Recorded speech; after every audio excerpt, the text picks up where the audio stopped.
All right, we do have Mike Irwin from Pig Trail Nation with us here on the phones on a Monday morning on halftime. Mike, you freezing? How you doing today?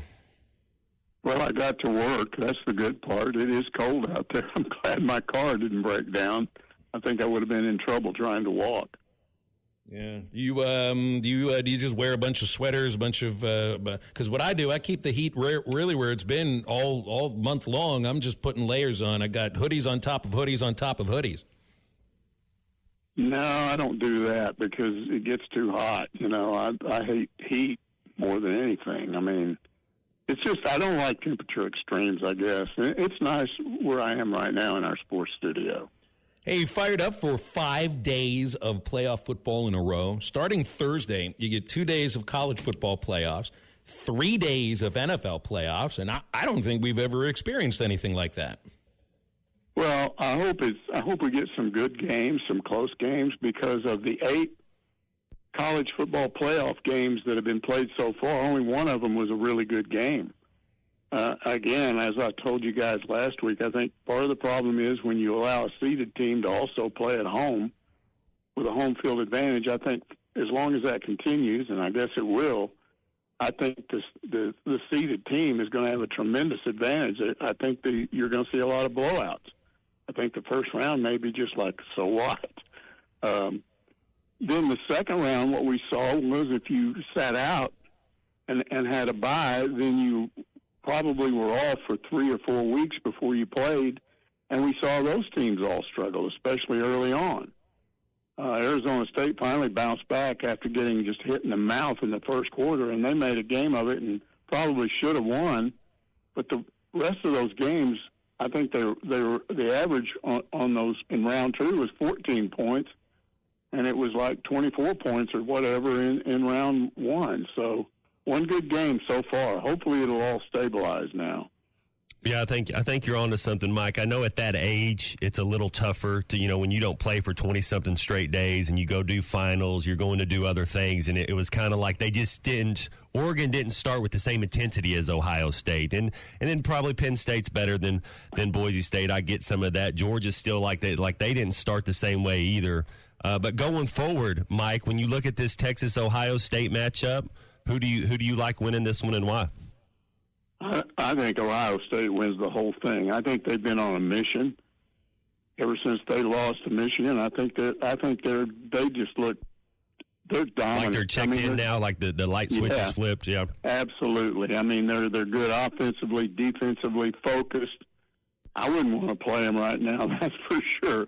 Everybody talks about Texas having the advantage because it's played in Arlington, but I don't think that will matter. Kind of makes me realize it's like if they do that, and I agree. I think right now Ohio State's playing the best football. The championship, I mean, it's a championship, but I think to their fans, it comes with a bit of an asterisk because you don't win. Previously, before we had a 12-team playoff, if they'd have lost to Michigan, I don't think they would have been a champion. They would not have had the opportunity to be a champion. So, I mean, that's just an example of how different college football now than it was even, let's say 12 months ago. And it's just interesting to look at how fans view things. I think their fans should have by now gotten over the loss to Michigan because the playoffs are what matters. Well, I don't think there's a lot of calls for their coach to be fired anymore like there was before. But, I mean, come on. They look to me to be dominant. Again, I see them winning it all. I don't even know it'll be close in the championship game. I think the Texas-Ohio State game is the championship game. I think the winner of that game wins it. I know Notre Dame has a really good defense, and I do like what they're doing. That's going to be a fun matchup. Mike, did you happen to see the Hogs play the Vols noon Saturday? Kind of what was your takeaway? Are you nervous a little bit, or do you kind of just think this team we're just going to be a mid-level SEC team? In which being a mid-level SEC team is not necessarily a bad thing. Yeah, I think they're mid-level.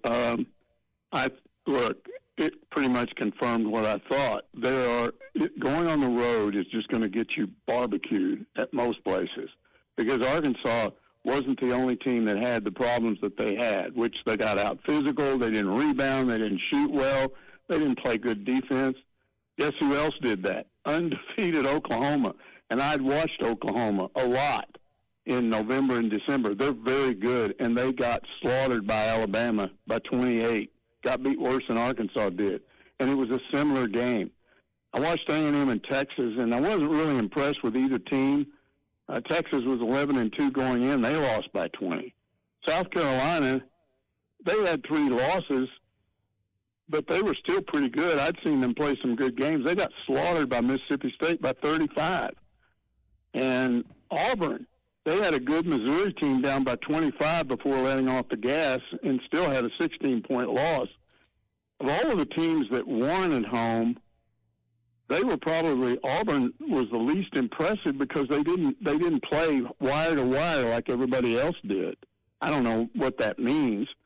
I was also a little surprised that you had one team that lost at home, LSU, and now they're already in a big hole because you cannot lose at home this year. You're going to lose a bunch of road games, probably most of them. Some teams are going to lose all of them, but you got to win at home. I tell you, just looking at the schedule here, I see a possibility for 5 road wins in the SEC. Now, don't snicker too much about this. Your next 2 road games are LSU and Missouri. LSU was the only team to lose at home this weekend. It was to Vanderbilt. Missouri, I know they beat Kansas, but that's a beatable team in their building. Texas, I think you can win at Texas. And then South Carolina and Vanderbilt. Again, I think those are 2. I'm not saying they will. But I see the other games are going to be really tough on the road. Auburn, A&M, Kentucky. But I think you got the opportunity for 5 of them out there. Maybe I'm a little pie in the sky. But in order for that to happen, you got to play well. And they just didn't play well against Tennessee. I think maybe that has a little bit more to do with Tennessee being that good. But look, right now, where's the inside presence scoring? Where's the inside presence rebounding? You know, Jonas Aidoo is back, and I think he's healthy, but there's only so much he can do. Z's got to be better at this. Brazil's got to show up. I mean, he was great before SEC play starts and had a really tough game. So, you know, I mean, we were a little bit about the three-point shooting, but right now I'm looking into the front court and saying, where's the presence? Well, they got to get Nelly Davis. I don't know what's going to happen with him. You know, it looked like he was coming on. Then I don't know if he re-injured the wrist or what happened. But he's back looking like he did earlier, where he just has no confidence and can't shoot. He did play hard when he was in the game. He fought for rebounds and, you know, got some assists and things like that. He wasn't shooting well. Aidoo,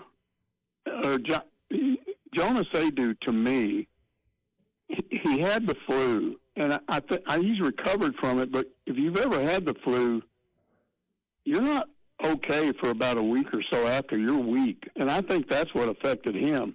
But they didn't go inside to him very much either. They didn't try. There were nobody was getting assists. I think Tennessee's defense was so good that they just started freaking out and just started throwing the ball around, and we can't do this, let's take a jump shot. And, you know, Arkansas has actually developed into a pretty good shooting team, and I don't think all of their missed shots were the result of Tennessee's defense. I think they missed some wide-open looks. Then on other nights, they may hit. So you're right. I'm not ready to hit the panic button. And if they win some of those road games and do well at home, that's the thing. You've got to win at home. You just can't lose home games. And so we'll see how they play at home. But this is somebody said, we're going down the same road as last year. Well, you may go down the same road, but you have a better team. It's just the conference is tougher than it was a year ago. Let's see. We got visits coming in for football this next weekend. I know they added another offensive tackle out of Maryland who'd also played at LSU previously. I mean, it looks like they've really tried to completely rebuild the offensive line, Mike. And, heck, we kind of saw that over last year. I think at some point you'd like to think, well, maybe they do feel like they hit on some of the guys that they got out of the portal last year. It's just you got a couple of them going back into the portal too. But a rebuilt offensive line, and, man, it's just when you're looking at any of the defects from this last year, pass protection was top of the list, and hopefully they figure that out in the spring. Well, I think they want to have options this year. They want to look at these new guys and say, okay, who should start? And not just go, well, we got to start this guy or we got to start that guy. And so have options and then have more depth. Have the ability to substitute, because I think that becomes necessary as the season goes on. I think they've done a good job. Somebody asked what was the real value of winning the bowl game. Is it just going to be that ticket sales are going to go up more next year? I don't think they'll raise ticket prices in football. I think they'll raise them in basketball. But I think the real value of winning that bowl game was I think it helped their portal recruiting. And if you don't think it matters to win a bowl game, go talk to some A&M fans. Go talk to Oklahoma fans. Talk to any of these teams that lost games and ask them. Even Georgia, when you end the season on a loss, as a fan, you just sit there and think about that all in the off season. So I do think, again, winning that bowl game, it might not have been the biggest game ever, but I think it helped. You're going to have a lot of competition to tackle specifically. And you're right. I mean, you're bringing in right now 6 offensive linemen and, 5 offensive linemen, pardon me. I mean, it's competition in the spring, but it's also, just like you're saying, if someone's not playing well, and I think there might have been an issue with that this year, and part of that was because Kudus was hurt for a good chunk of the season. But, man, it looks like they're building some of the depth that they were hoping to build previously, and you can mix and match if somebody's not playing well, and I think that was one aspect we didn't see as much this year. Yeah, I think so. Options are always the best. If you're a coach, you always want options because that's the best motivator that I know of. If you're competing with somebody else for a starting position, I know this from the Stone Age when I played in high school. If there's a guy breathing down your neck, that's the best motivation you can have. And the coaches don't usually even have to say much. They just stick a guy in place of you in practice and run a few plays and let you stand there and watch. And you're like, whoa, I don't like that. So, yeah, I think just having the options. Look, they've got some linemen coming back that are good, too. The freshman from Fort Smith, I've had people tell me he'll start next year. I don't know if that's true, but they're that high on this kid. So it's not like they don't have anybody coming back. And then if you add what they're bringing in, I think they knew that's where they really had to do well was in the O-line. BetOnline continues to be the world's most trusted betting platform and your number one source for online betting. From the earliest odds to in-game live betting, BetOnline provides you with all the action and the ability to watch the games as they happen. With the largest selection of odds on everything from football, the NBA, and college basketball to NHL and UFC, head to BetOnline today and don't forget to use the promo code BELIEVE for your welcome bonus on your first deposit. BetOnline, the game starts here.